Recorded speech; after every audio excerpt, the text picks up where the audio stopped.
everyone. I'm Paige Smith with After School, a podcast project from Simon Fraser University's Faculty of Communication, Art, and Technology. After School showcases FCAT alumni in traditional and unconventional career paths across communications, interactive art and technology, contemporary arts, publishing, and digital media. We would like to respectfully acknowledge the Musqueam, Squamish, Tsleil-Waututh, Katzie, Kwikwetlem, Qayqayt, Kwantlen, Semiahmoo and Tsawwassen peoples whose unceded traditional territories our three campuses reside. In today's episode of After School, SFU Communication student Jake Friedrich speaks with Adam Brayford, Director of Global Internal Communications for Staffbase. They discuss the importance of developing internal communication strategies among employers and employees, discovering a career path throughout a degree, and the importance of teaching yourself practical skills. We hope you enjoyed the episode. Hello, and welcome back to After School. This week, we're turning to the professional side of communications, speaking with the Director of Global Internal Communications for Staffbase, formerly Banana Tag, Adam Brayford. Adam has been a professional communicator for over 12 years and has worked with IABC, Simon Fraser University, and, of course, Staffbase/Banana Tag. For those who may not know, Staffbase is an internal communications platform designed to help unite your company through internal comms, HR and IT services, and management. So, without further ado, here's Adam Brayford. Thank you for coming on the podcast. Thanks for having me. So you work for Banana Tag, and actually you're going to be changing to Staffbase, so I'll try to use one or the other. I may use them interchangeably, but as long as we're on the same page for that. No problem. So what is Staffbase, and what do you do there? Yeah, so I'm the Director of Global Internal Communications for Staffbase, and we are a tech company. We're a startup with about 550 employees, operating in 5 countries with 1,000 customers. Everyone from Samsung to Adidas to Sephora and even some local brands that you might know here in BC. And we're a one-stop shop internal comms platform. So especially in this day and age with COVID and everyone going remote for work, you have to reach out and connect with your employees and keep them on the same page in a number of different ways. There's companies with a lot of non-desk workers. There's companies where email is the primary channel. But whether you're using an employee app, intranet, email, Slack, Microsoft Teams, or soon text message, Staffbase is the platform that you use to create, send, and measure those communications. Oh, cool. So what does your kind of day-to-day look like there? Yeah, well, okay, so in a startup world where, so we've reached, coming together with Staffbase and formerly Banana Tag, which is where I started. Banana Tag was the email tool that then merged with Staffbase to form like a truly multi-channel solution.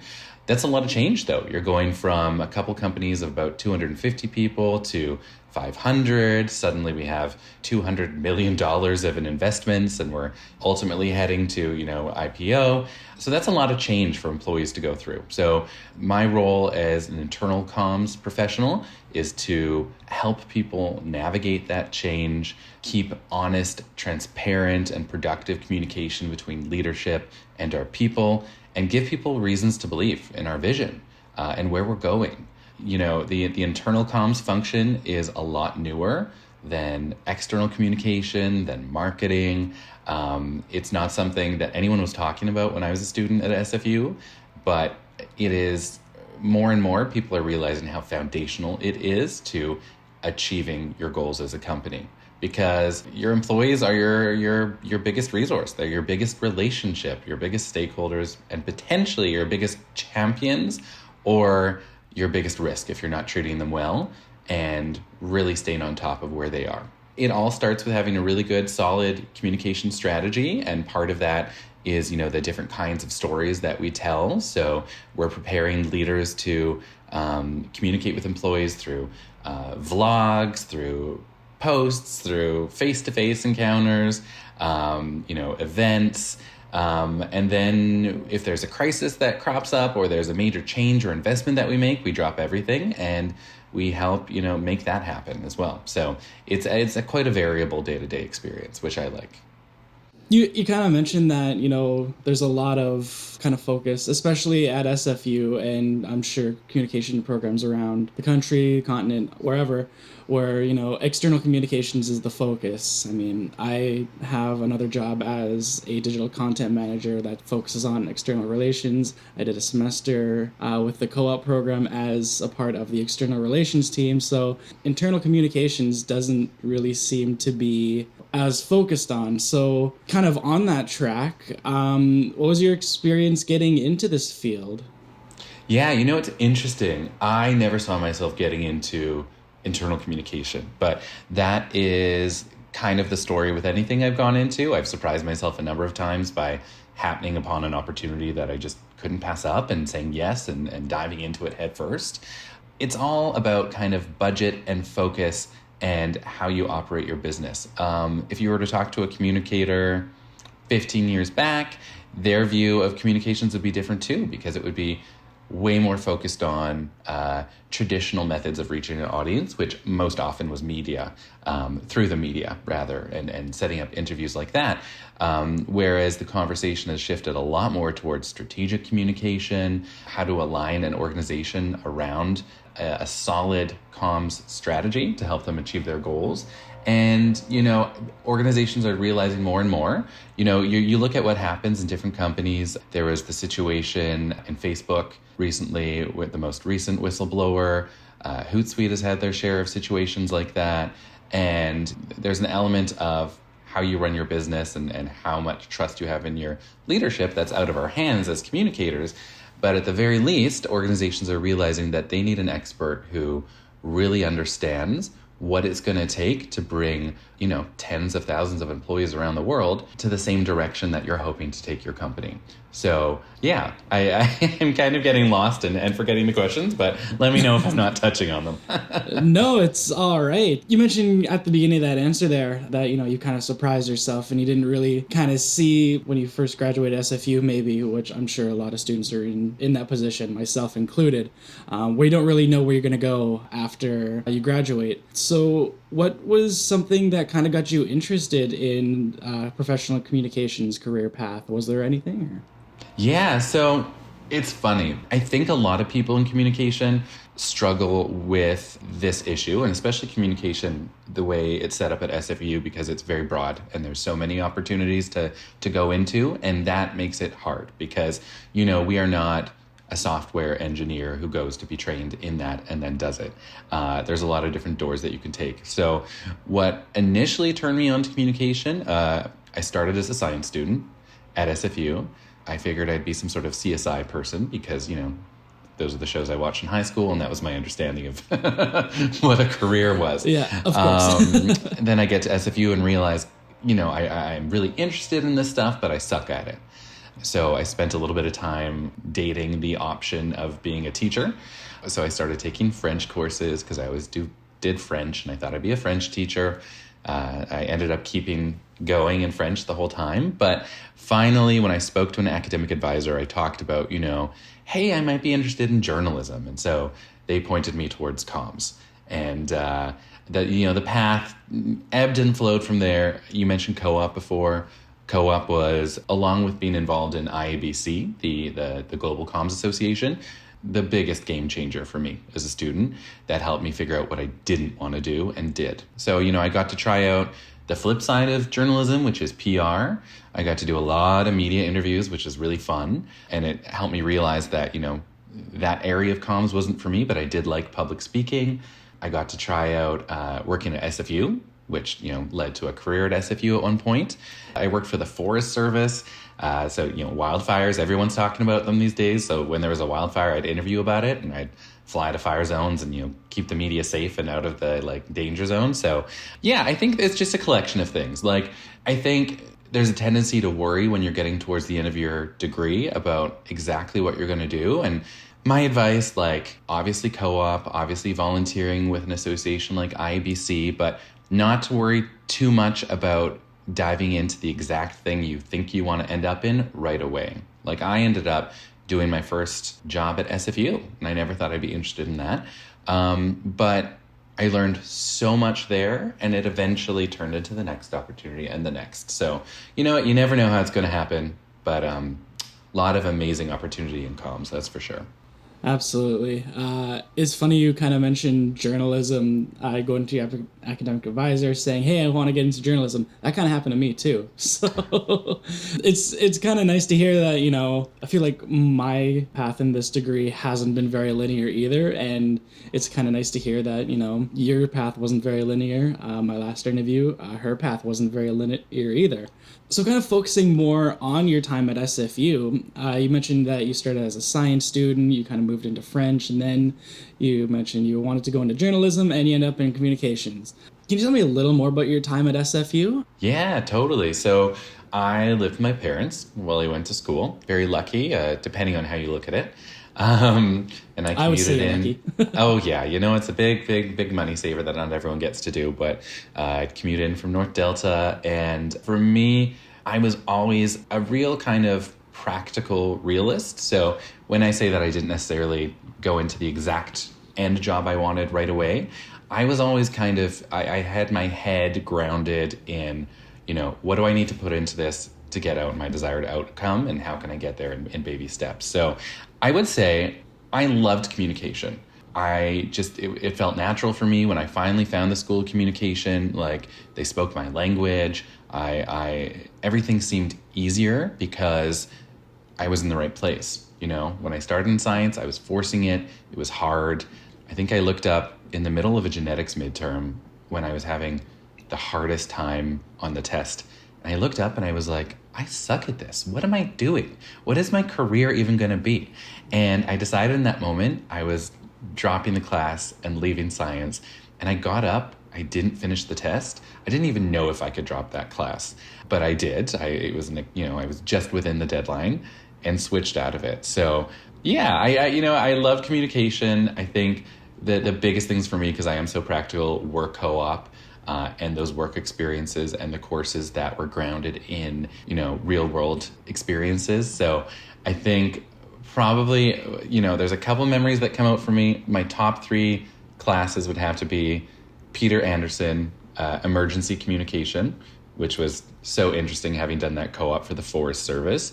Martin Laba, it was practical communication for social issues. I cannot believe I know these names, because these course names, it was like way over a decade ago. And the final one was Catherine Murray, who I think is now in the arts, but she taught a class on political communication, and we took it during Obama's 2008 campaign, and he got elected for his first term during the class. And I'll never forget Catherine Murray reading the lines of his speech, the Yes We Can speech, that famous speech when he gets elected, and just really dramatically. And, you know, obviously there, you know, lots of praise for him, but she said, you know, the speech is okay. If one of you wrote it in this class, I'd give you a B-, but Obama really sells it. So Obama gets the A. Wow, but yeah. Some good memories of the student years way back when, yeah. Oh, it sounds like it.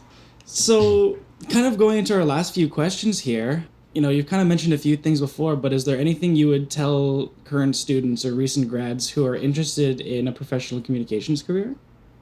Yeah, I think one of the things I learned early on in co-op is, because communication at SFU is such a theoretical discipline, there's a lot of practical skills that you need to teach yourself. And so for the, you know, first year or so of taking communication, I just kind of like waited for someone to teach them to me. Like, I'm talking things like, you know, graphic design or, you know, different tools that are out there. I mean, you've worked in digital roles, so you know that communication plays a big role in the strategy and proper communication that goes into using technology, instead of just, you know, investing in tech and not doing a good job of it. But the thing is, you kind of just have to download these programs and try them out. So what I did is, in my co-ops, I always tried to, you know, get my work done and then try to add a little bit to my scope and say, what if I helped you with this? And what if I helped you with this? And the more you can do that and come to an employer with that rounded skill set, the better. But I would say in communications, strategy is always, I wanted to say king, but we shouldn't use that language anymore. Strategy is queen in communications. So really get comfortable with what a communication strategy looks like. There's a global approach to it. Everyone should be doing it the same way. Take workshops, and that is the skill that will, regardless of any technology, because technology will always change, that's the thing that you need to master. So get out there, try things, volunteer, learn new skills, and that's how you learn. 100%. Yeah, you mentioned kind of having to teach yourself these things, and I think it took me up until this past summer semester. I'm in my last year, but I did my last summer semester. I'm like, well, I'm probably going to have to start figuring some of these things out on my own. So earlier that you can kind of get on that, the better. You mentioned, communication strategy is something that you really want to familiarize yourself with. Do you know, what are some of the top skills that professional communicators should master when entering this field of work? On top of strategy, understanding the technology out there and whatnot. Yeah, that's a good question. One of them is storytelling. And when I say storytelling, it's just the undying skill, whatever medium you're using, whether you're writing a speech for an executive, or it's a press release or an email or whatever it might be, you're trying to capture the minds of your audience by connecting with them on an emotional level, and we do that through stories.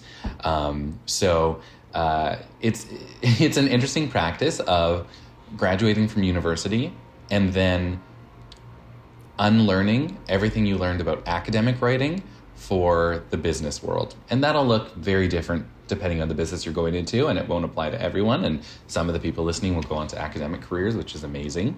But, in my world, in the tech world, and in internal communication, less is more. So the fewest words possible, most clear, more casual in tone.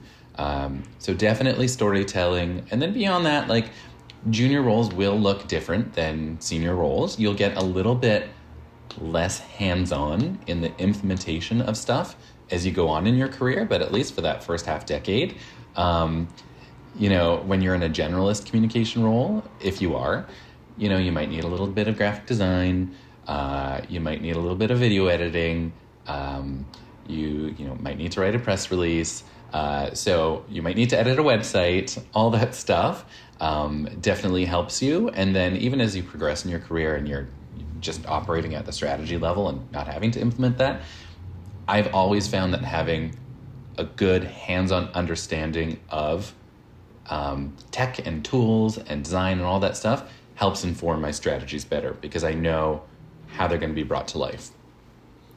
Absolutely.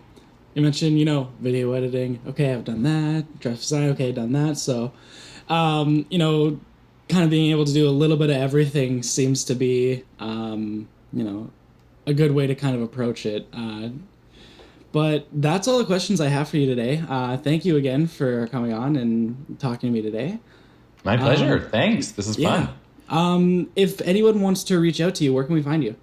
Oh, yeah, totally. Well, I'm on Twitter at Adam Brayford, AdamBrayford. And feel free to reach out there and give me a shout. All right. Awesome. I'm going to go and follow you on Twitter right now. Amazing. I'll follow you back. All right, this awesome. is a great interview. Good questions. Thanks for this. Yeah, no problem. Thank you again for coming on. And I'm looking forward to hearing from you again someday soon in the future. Fantastic. Talk All right, soon. awesome. Well, thank you, Adam. Bye now.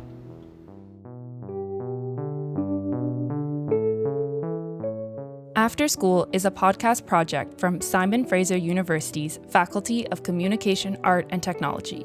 This has been our conversation with Adam Brayford, hosted by Jake Friedrich.